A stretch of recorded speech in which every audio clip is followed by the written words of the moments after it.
I look at what we provide as a three-legged stool. Okay, so Anchorage is the institutional custodian that has the software and the trust licenses to be able to custody the assets and operate in a legal compliant manner. They're also bankruptcy remote and they're federally chartered. So state chartered bank, they can be also bankruptcy remote and have segregated instance for their custody solution. But if the creditors in a bankruptcy were to pull them to the federal level, their clients would become unsecured creditors.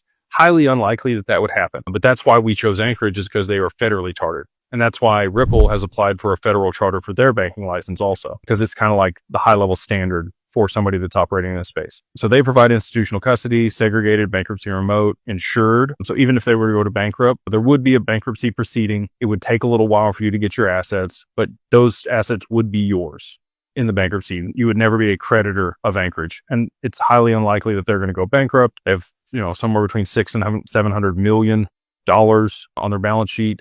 They also custody BlackRock's assets for their ETF. So if you want institutional custody, the same as BlackRock, Anchorage is the only option for that. So the other two legs of the stool, we're one of those legs at Digital Wealth Partners. We are an advisor.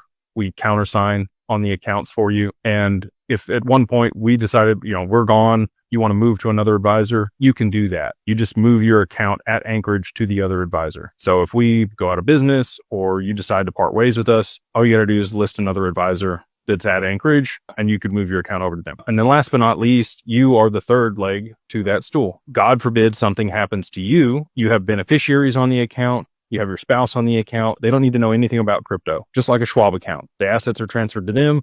They're not cashed out and given to them in cash, which I've seen many other exchanges and brokers do. They would receive the assets in kind and they would take over the account there at Anchorage and we would be their advisor. So there's always at least two legs of the stool standing.